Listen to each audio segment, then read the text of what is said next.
Muchas gracias por permanecer a través de las plataformas digitales de Trinchera de la Noticia. Les habla Alberto Miranda. Esta mañana nos encontramos con el analista político Bosco Matamoros, con quien conversaremos sobre el impacto de los resultados electorales en los Estados Unidos, para la política latinoamericana y Nicaragua. Como podremos recordar, la victoria preliminar se ha llevado el conteo de votos, que el ganador ha sido Joe Biden.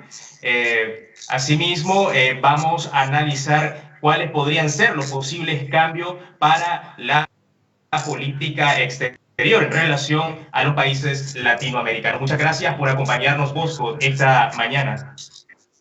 Muchas gracias por tu invitación.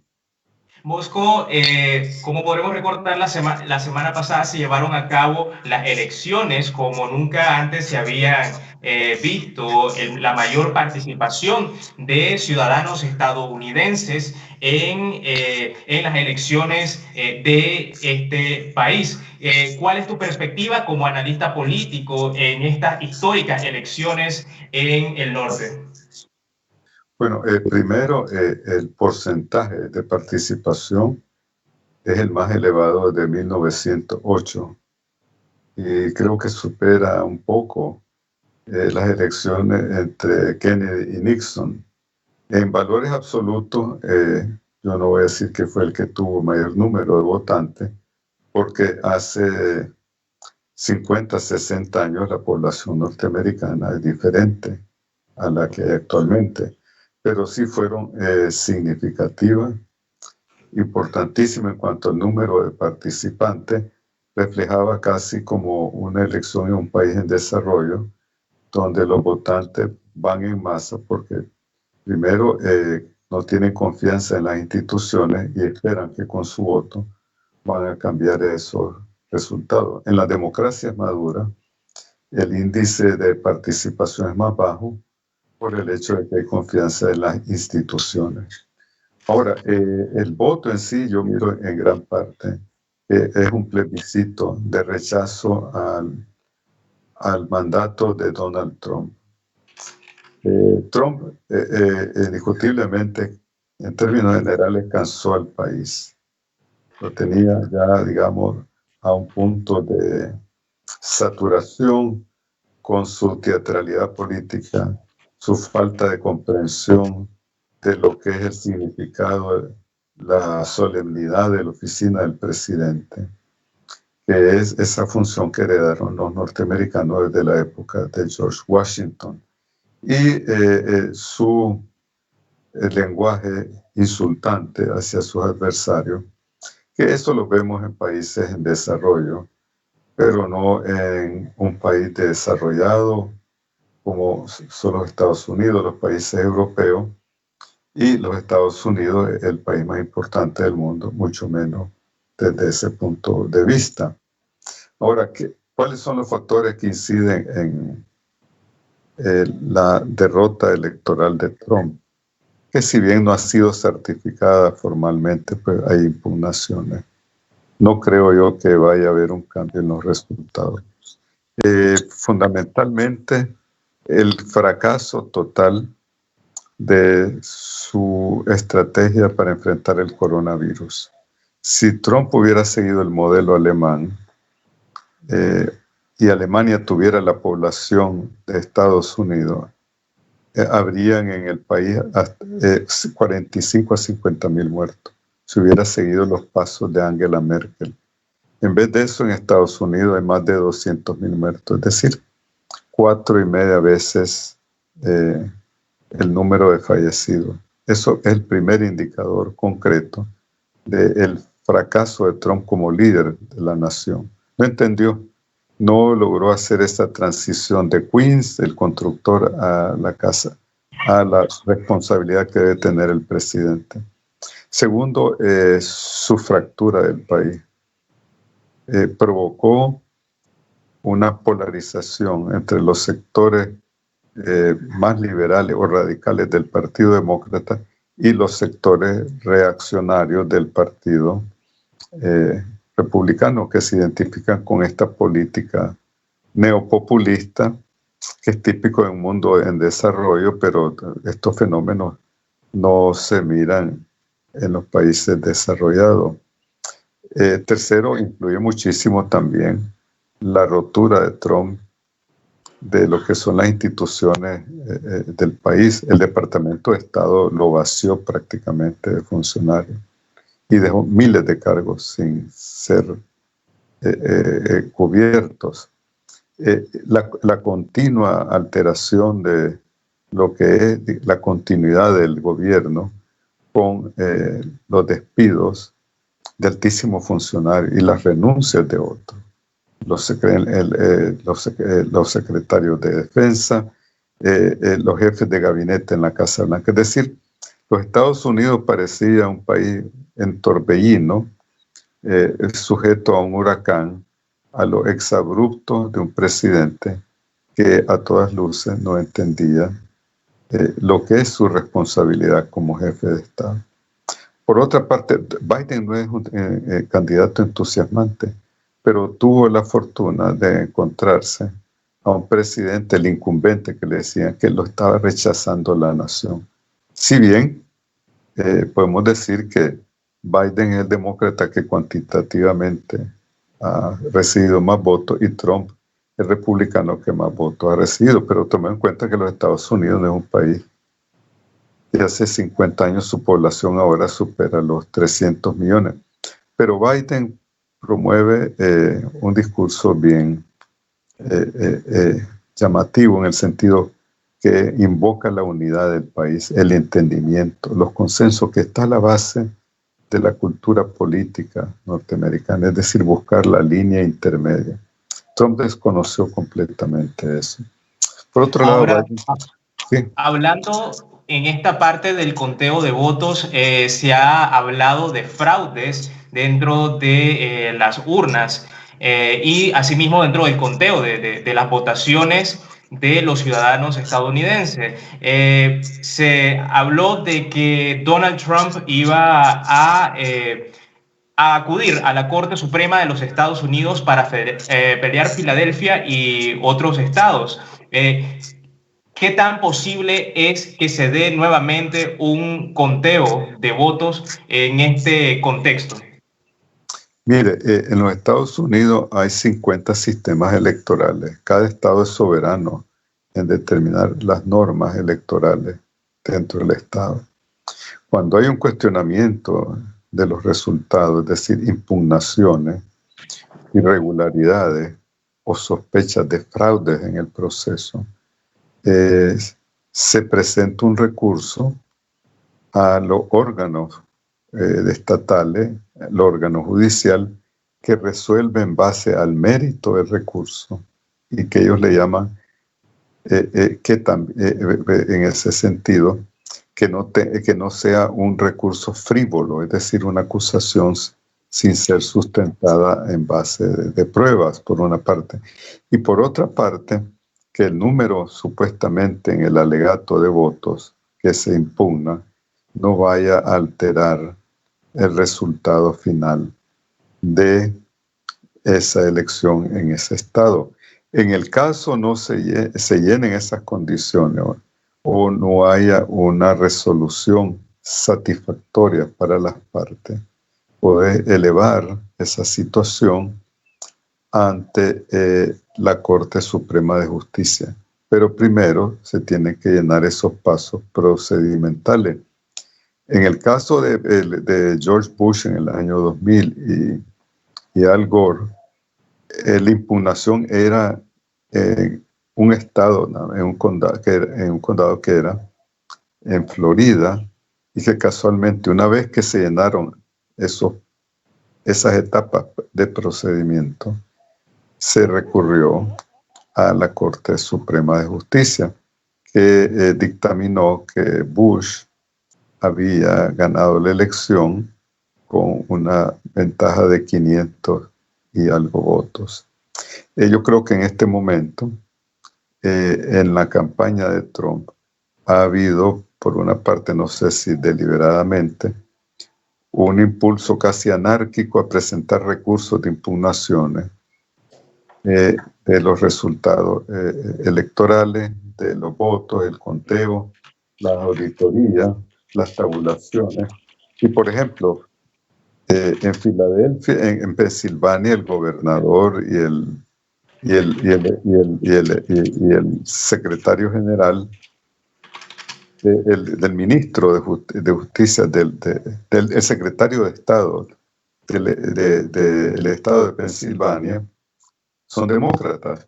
Pero en el caso de Georgia, donde están presentando impugnaciones, el gobernador y el secretario de Estado son republicanos. Así que vemos que, es decir, hay una paradoja que Trump, su campaña, el presidente Trump en su campaña están presentando estas impugnaciones en dos estados, uno gobernado por los demócratas y otro por los republicanos, sin olvidarnos que cada estado tiene su propia legislación, es decir, un sistema federal descentralizado donde hay 50 sistemas electorales. Son muy similares algunos, pero eso también te ilustra la autonomía del sistema electoral norteamericano. Y la otra pregunta que te viene que tenemos que tomar en cuenta, con 142 millones de votos que fueron emitidos, ¿habrán habido solamente irregularidades de parte demócrata o han habido irregularidades también de parte republicano? Ahí tenemos que ver lo que es la sabiduría del sistema político y el sistema judicial norteamericano en resolver este tema y cuánto afecta estas impugnaciones a la credibilidad del mismo sistema. Ahora, por otro lado, tenemos los señalamientos tanto dentro y fuera de los Estados Unidos respecto a la ideología de Joe Biden, respecto a que es o no socialista, de izquierda o derecha. ¿Qué tan posible es que la política exterior de los Estados Unidos vaya a cambiar referente a los países latinoamericanos y a, como muchos expertos lo han señalado, en dictaduras como las que, según expertos, se viven en Nicaragua o se vive en Cuba y Venezuela?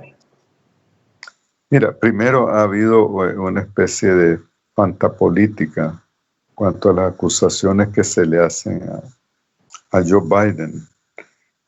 Hay dos Joe Biden. Uno, el que vemos como actor político en los Estados Unidos, y otro, su cara hacia el mundo. Fíjate qué interesante. Los rusos se están preparando para una nueva etapa de relaciones con los Estados Unidos que van a ser difíciles. Es decir, la dictadura de Vladimir Putin en Rusia. Y hemos visto durante el gobierno de Trump, que supuestamente es anticomunista, antidictatorial, una relación bastante cálida hacia el gobierno de Vladimir Putin. Por una parte. Por otra parte, en lo que se refiere a América Latina, yo diría que algunos analistas o la opinión pública que se ha exaltado con esos epítetos electorales que le han tratado de atribuir a Biden, de que Biden no es ni un comunista ni un socialista. Después de 40 años de estar en la vida pública norteamericana, creo que habría más que suficientes indicios para que nos probaran o respondieran a esos señalamientos. Quienes lo hacen esos señalamientos están equivocados fundamentalmente. Lo que sí debemos de tomar en cuenta que Biden en una entrevista formuló los pilares fundamentales de su política exterior, que son respeto a los derechos humanos, transparencia, es decir, porque sabemos que la América Latina es el continente más corrupto en el mundo, y democracia. Es decir, tres pilares fundamentales.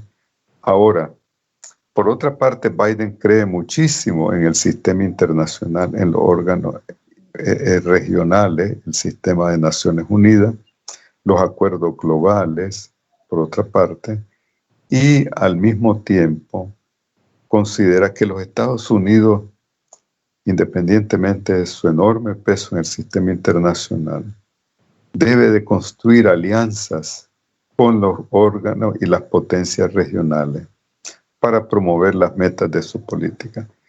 Para Biden, fundamentalmente, la democracia, la transparencia, respeto de los derechos humanos, son factores de estabilidad en los países, factores de desarrollo y también benefician a el interés nacional de los Estados Unidos.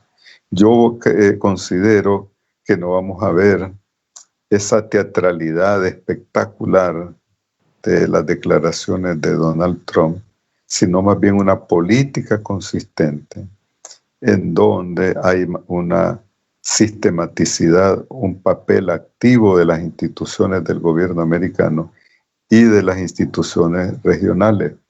No miro un coqueteo de Biden con el gobierno de Cuba, de Nicaragua o de Venezuela. Recordemos que la esposa de Biden, Jill Biden, iba a venir aquí a una visita a Nicaragua, un recorrido que estaba haciendo por América Latina, que coincidió unos días antes de su llegada con la suspensión de los diputados del PLI en la Asamblea Nacional y canceló el viaje a Nicaragua. Por otro lado, en términos de política interna, Biden no puede sostener una política de, digamos, de intimidad o de tolerancia hacia estos tres gobiernos que consideran dictatoriales, que son Cuba, Nicaragua y Venezuela, por las enormes presiones que hay en el Congreso norteamericano hacia estas dictaduras.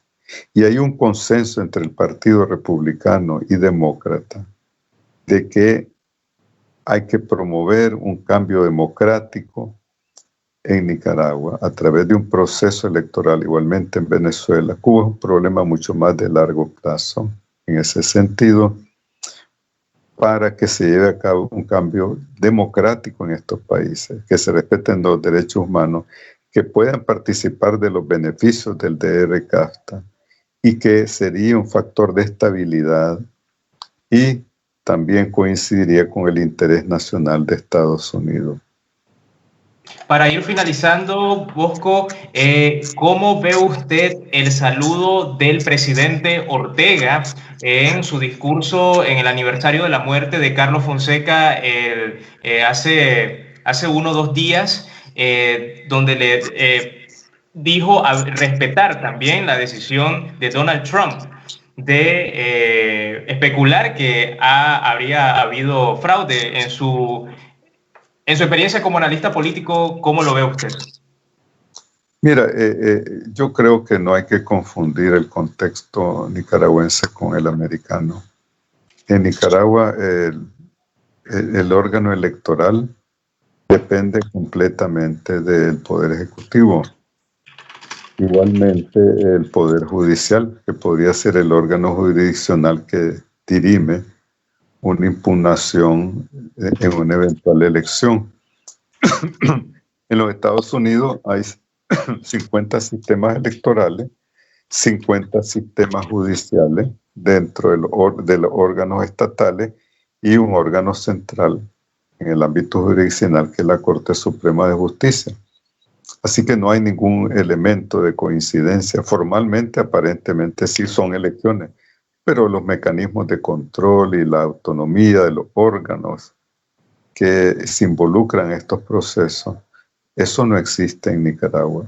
Así que yo creo que estamos viendo una afirmación de carácter delusional, pero que no corresponde a la realidad. Es una forma, digamos, muy elemental de tratar de acercarse a lo que es un proceso electoral que a todas luces responde a los intereses del país, comparado con un proceso electoral que aquí en Nicaragua, que a todas luces responde a los intereses hasta ahora del Frente Sandinista.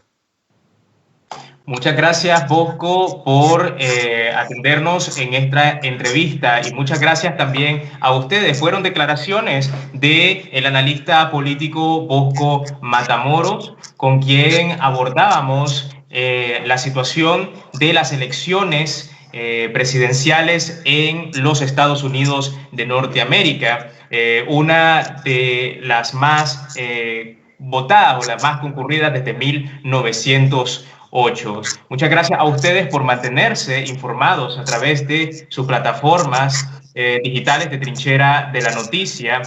Recuerde, para esta y más información, visitarnos y leernos a través de nuestra página web en www.trincheraonline.com.ni y asimismo seguirnos a través de nuestras redes sociales en Facebook, Twitter, YouTube e Instagram.